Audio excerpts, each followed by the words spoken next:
Emotions come and go, no matter who you are.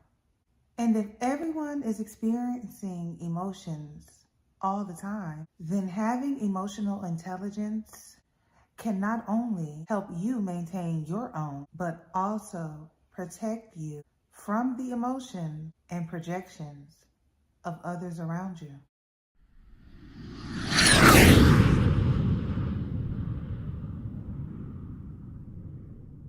Hey, welcome to the channel. I'm your host, Shayla Ma'at. I am a transformation coach, and this channel is for people who have a vision and want to break past their limits and transform. My goal is to help you make your unconscious behaviors and motivations conscious so that you become the change that you seek.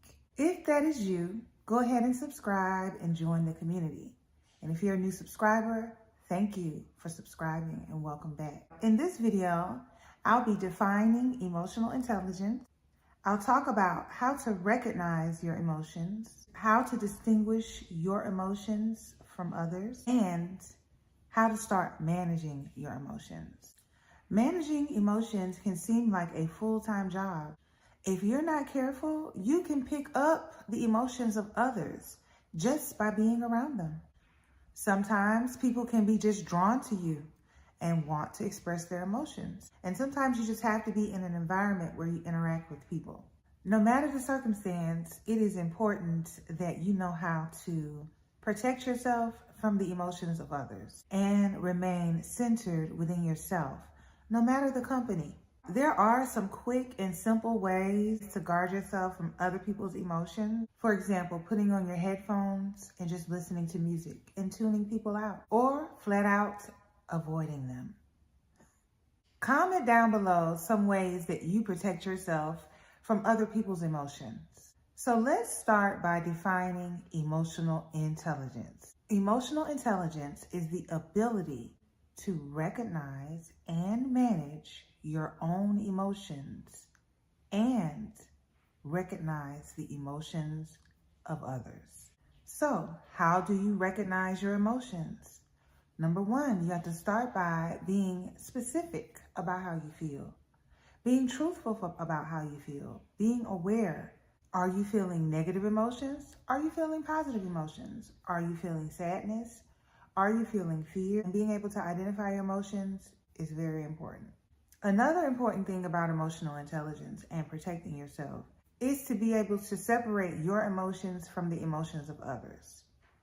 It is actually easy to pick up on someone else's emotions. If they come to you upset, before you know it, you may have taken on some of their negative emotions. So you need to ask yourself, are your ideas and feelings of your own? Or could you be influenced by the people that you interact with? It's best to decide this quickly, immediately. Decide if these emotions that you feel are yours or belong to someone else. That way you can immediately begin to prioritize what is exactly important and where you should be focusing your energy. The sooner you know whether you're dealing with the impact of someone else's emotions versus yours, is the quicker you can go ahead and get to working through your own problems or prioritizing the situation so that you're never in unnecessary conflicts or taking on the symptoms of someone else's emotions. This is a skill that is definitely going to improve your life. So when you determine that the emotions you may be feeling come from someone else, is possibly someone else's emotions, you can prioritize that immediately and decide either to help them or distance yourself. That is always an option.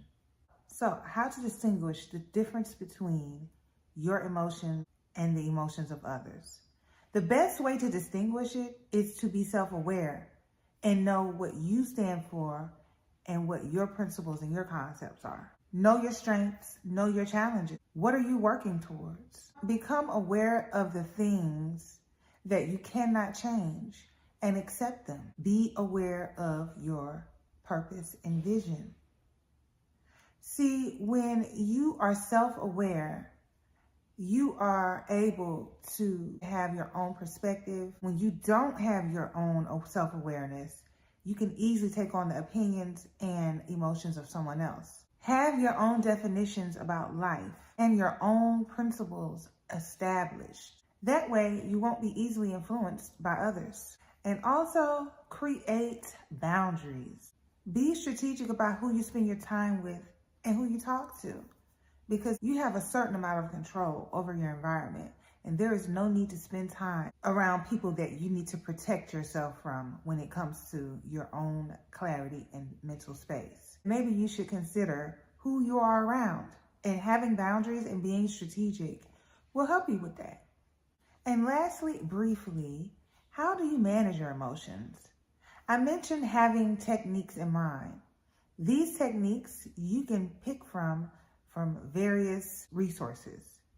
But once you find one that works, it's good to practice them so that you'll have them and it'll be a habit to use them when it comes to negative emotions. So when it comes to managing and processing your own emotions, these are the steps. You first want to identify it. Is it a negative emotion or positive? Usually if it's negative, that's where it becomes a nuisance and you want to get to correcting it. So identify it. Number 2 is to accept it and allow it. Literally create space for it. Don't run from it, whether it's uncomfortable or slightly inconvenient. Allow it. And from there, you're able to, step 3, observe it. Just by simply watching the emotion, you detach yourself from it. Something that can help you to be able to observe your emotions is to use your 5 senses to determine where you feel it in your body. Ask yourself, how does it feel? Notice what you feel in smell, taste, touch, hear. All of these will help you to become present in the moment. Focus on your breath. Your breath is the first easy access to something that is consistent and repetitious. Follow your breath. Pay attention to the inhale and the exhale. Another good way to manage your emotions is to listen to guided meditations and follow along with those to help stabilize, because becoming stable is the next step. So you can use meditation, breathing, affirmations, guided meditations. I'll link one of mine below. So hopefully this will help out when it comes to protecting yourself by remembering to know the difference between your emotions and someone else's, and to always keep yourself stable and present. So thank you for watching, and I'll see you on the next video.